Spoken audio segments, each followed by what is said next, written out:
Эфирда хабарлар программасы исәнмсез, студияда Адилия Абырханова. Ел сайын августның 2-сендә һава десант гаскәрләре көне билгеләп үтелә. Бүген дә десантчылар җыелып күрештеләр, халык булган иптәшләрен искә алдылар. Район җитәкчелеге хәрби комиссариат вәкилләре тәбрикләү сүзләре белән чыгыш ясады. Ел сайын 2 августта һава десанты гаскәрләрендә хезмәт итүчеләр һәйкәл янына җыела. Район буенча 150-дән артык зәйле десантчы исемен йөртә. Махсус хәрби операциядә катнашучы лесник позывнойлы хәрби дә десантчылар сафында. Хәзер исә туган якларына кыска вакытлы ялга кайткан. Служили со мной парни. Кто-то в Нижнекамске живет, кто-то в Казани, в Альметьевске. Я и Чечню уже прошел. Сейчас вот на Украину пошел. Митинг десантчылар хөрмәтенә куелган һәйкәл янында дәвам итте. Район җитәкчелеге дә һава десант гаскәрләре көне белән тәбрикләде. Сегодня, в это непростое время, когда у нас идет специальная военная операция, вы первыми откликнулись. Многие ветераны, десантники в настоящее время находятся в зоне специальной военной операции, несут службу. Благополучия вашим семьям. Им спасибо за то, что это ваш тыл, это ваша поддержка. Еще раз с праздником. Армиядә хезмәт иткән еллары еракта калса да, аларның берсе дә тәүге тапкыр парашют белән сикерүен онытмый.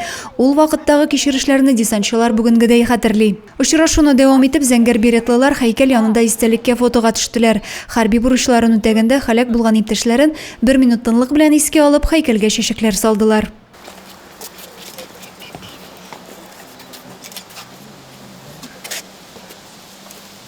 Адилия Абырханова, Юлия Казамарова, Зей хәбәрләре. Һава торышы яңгырлы булуга карамастан, Зей районы аграрийлары җилләгән басуларда игеннәрне җыю эшен дәвам иттерә. Зей агро фирмасының алга бүлекчәсе кырларындагы икмәк суктыру эше белән без дә танышып кайттык. Алга бүлекчәсе кырларында 7 комбайн көзге будай суктыра, биредә уңыш гектарыннан 41 центнер тәшкил итә. Барлык көзге будайның бүгінгі шушы моментқа уже 50% алдық. Бір түрлі қозақлы культураларының 20%-на яқынлашып барабыз. Бұл яқшы көрсеткіш. Погода тұрса, күніне 750 гектар икмәкні жиып алабыз. Бұл бір комбайнға 25 гектарға шығайынды. Һава шартларына карамастан, бөртеклеләрнең уңышы яхшы быел дип сөйнә аграрийлар. Комбайнчыларның да күңелләре күтәренке, һәр кайсы ел уңышын җыюда лаеклы өлешен кертеп эшләргә тырыша.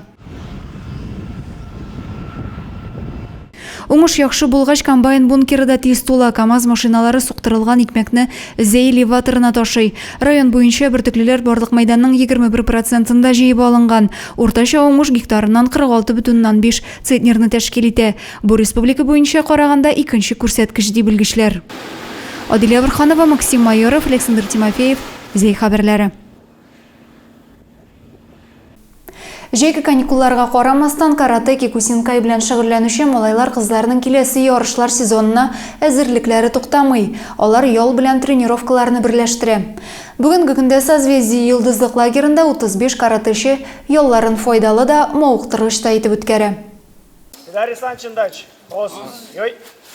Созвездие йолдызлык лагерында ял итүче каратече малайлар кызларның һәр иртәсе каты күнекмәләреннән башлана. Федерациянең иң яхшы 35 спортчысы киләсе ярышлар сезонына әзерләнә. 14 елга якын Зейнең яшь каратистлары тренерлары Алексей Ревин кул астында биредә ялда итә, физик әзерлекләрен дә ныгыта. Готовимся к предстоящему сезону, который у нас уже начинается в сентябре. Поэтому лагерь Созвездие – это такая очень сильная, мощная база, которую дети получают. Они заряжаются здесь энергетикой, набирают физические качества. Ну и самые лучшие ребята, наша организация, нашего отделения, нашей федерации сегодня находятся здесь. Бары даими шөгыльләнүнең генә югары нәтиҗәләргә ирешергә мөмкин булуын яхшы белә балалар. 5 мәртәбә Татарстан чемпионы, 3 тапкыр Идел буе федераль округы җиңүчесе һәм башка бик күп исемнәргә лаек булган Виталий Бочкаров та биредә. Мы тренируемся, также принимаем активное участие во всех мероприятиях в этом лагере. Все очень нравится. Тренировка проходит отлично. Һава торышының нинди булуына карамастан, спортчыларның күнекмәләре вакытында уза. Тренировкалардан кала, алар гадәти лагерь тормышы белән яшиләр. Анда узучы чараларда актив катнашалар. Адилия Абырханова, Юлия Казамарова, Зей хәбәрләре.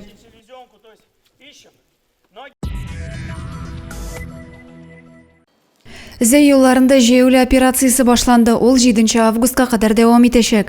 Чараның максаты юллардагы куркынычсызлык, ә ул исә җәяүлеләргә дә, машина йөртүчеләргә дә бәйле. Кайбер җәяүлеләр үзләренең юл хәрәкәтендә катнашуларын һәм шулай ук кагыйдәләрне үтәргә тиешлекләрен унуталар. Кайберәүләр юлны аркылы чыкканда як-ягына карарга кирәк булуын да оныта. Ә бит юлда көтмәгәндә автомобиль пәйда булырга мөмкин ди инспекторлар. Бигрәк тә җәяүлеләрнең яктылыкны кире кайтарушы элементлар кулланмавы, юлда светофорның кызыл сигналына чыгу очракларын игътибарга алачаклар.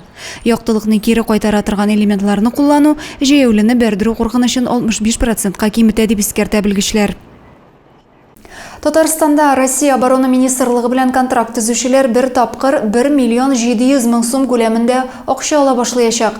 Түләү күләме арту Россия президентының яңа указына бәйле. Россия президенты Владимир Путин 1 августтан һәм ел ахырына кадәр махсус хәрби операция зонасында хезмәт итү өчен контракт төзүчеләргә 400 мең сум күләмендә федераль түләүләр турындагы яңа указга кул куйды. Татарстан Республикасыннан 1 миллион 5 мең сум, Россия оборона министрлыгыннан 400 мең сум, район һәм шәһәрләрдән 300 мең сумга кадәр түләүләр алырга мөмкин.